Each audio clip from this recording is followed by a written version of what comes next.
All right, so imagine you're standing in a parking lot, maybe outside your favorite grocery store or at a big box retailer, and you start looking around at all the cars.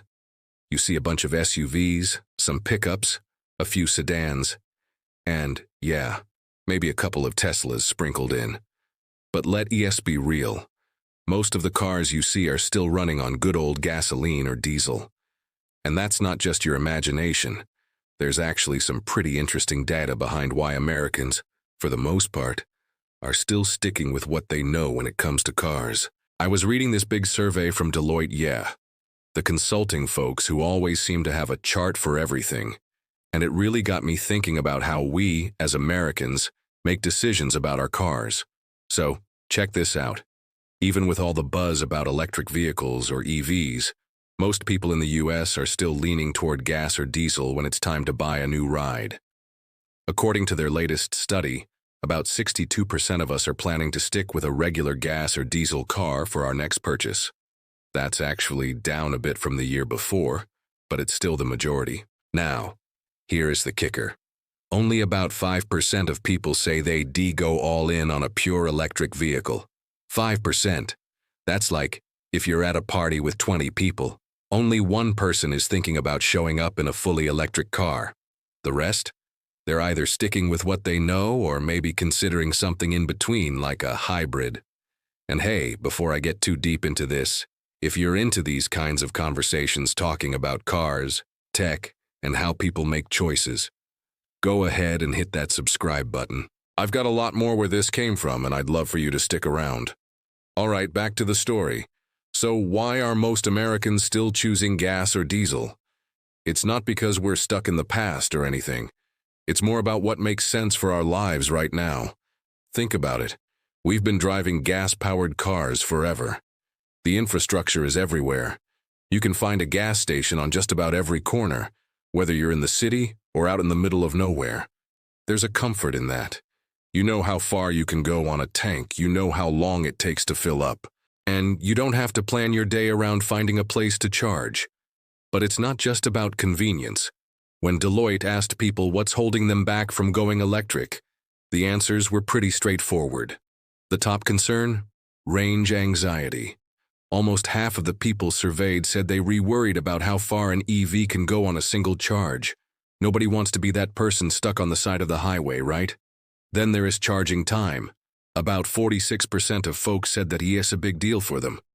We're used to filling up in 5 minutes and getting back on the road. Waiting around for your car to charge, even if it's just 30 minutes at a supercharger, feels like forever if you're used to the gas station routine.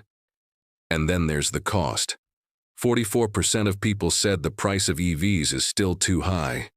Even with tax credits and incentives, a lot of electric cars are more expensive up front than their gas-powered cousins.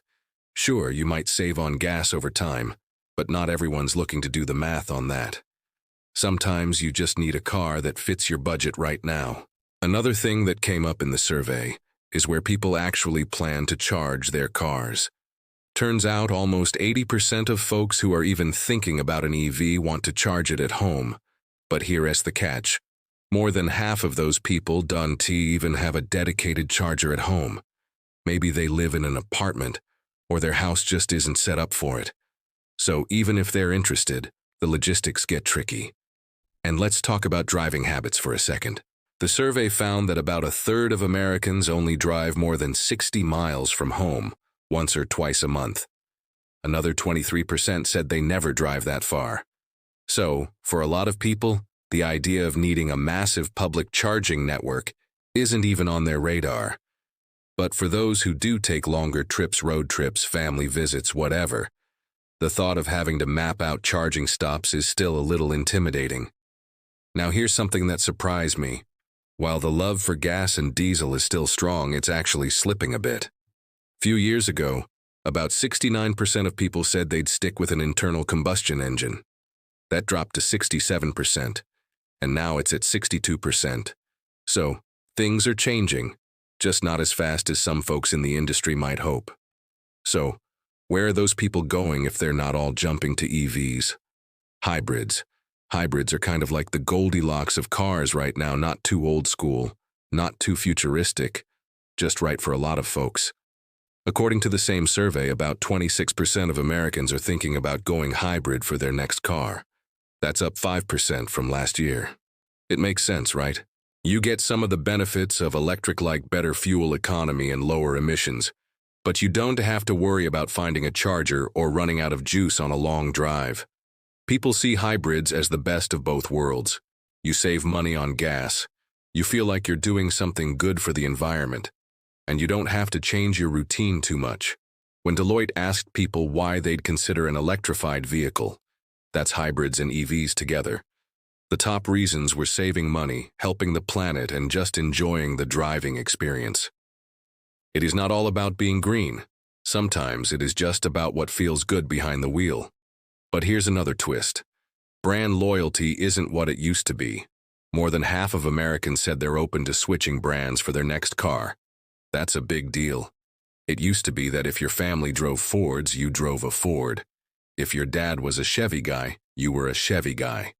Now, people care more about quality and features than sticking with the same badge on the hood. Safety features, smartphone connectivity, and even things like emergency assistance or anti-theft tracking, those are the things people are willing to pay extra for.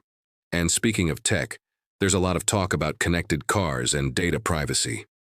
When Deloitte asked who people trust with their car data, the most popular answer was, nobody. Seriously, 31% of people said they don't trust anyone to handle their vehicle data. Only 19% trust the car makers, and even fewer trust the dealers. It's kind of wild, considering how much data our cars are collecting these days: location, driving habits, even what music you're listening to. There's also this whole conversation about whether people even want to own cars in the future. More than 40% of younger Americans, those between 18 and 34, said they'd be open to giving up car ownership entirely if there were good mobility services available, like car sharing or ride-hailing, that actually worked for their lifestyle. It's not happening overnight, but it's definitely a shift in how people think about getting around. So what does all this mean for the future?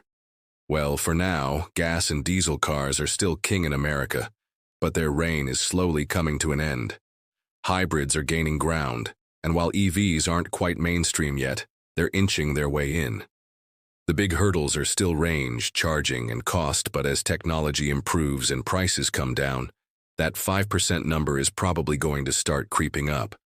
It's kind of like when smartphones first came out. At first, only a few people had them, and everyone else was happy with their flip phones. But over time, as the technology got better and more affordable, suddenly everyone had a smartphone. I think we'll see something similar with electric cars, but it's going to take a little longer, especially here in the US, where we love our road trips and big vehicles. And honestly, I get it. Change is hard, especially when it comes to something as personal as your car. For a lot of us, our car is more than just a way to get from point A to point B. It's freedom, it's independence, it's memories of road trips and late-night drives with friends. So it makes sense that people aren't rushing to trade in their gas guzzlers for something that feels unfamiliar. But here's the thing. The shift is happening, even if it's slow. Every year, a few more people make the jump to hybrids or EVs. Automakers are investing billions in new technologies, and the government is pushing for more charging stations and incentives. Eventually, the balance will tip. Maybe not next year, maybe not in 5 years, but it's coming. In the meantime, the best thing you can do is stay informed and think about what works for you. If a hybrid fits your lifestyle, go for it. If you're ready to take the plunge with an EV, awesome. And if you're sticking with gas for now, that's cool too. Just know that the options are changing, and there's probably going to be something new and interesting whenever you're ready for your next car. So, next time you're in that parking lot, take a look around. The cars you see today might not look all that different from the ones you saw 5 years ago. But under the hood, things are changing. And who knows? Maybe the next time you're in the market for a new car, you'll find yourself considering options you never thought you would. If you enjoyed this little deep dive into how Americans are thinking about their cars, don't forget to subscribe. I've got plenty more stories and insights coming your way, and I'd love to have you along for the ride. Thanks for hanging out, and I'll catch you in the next one.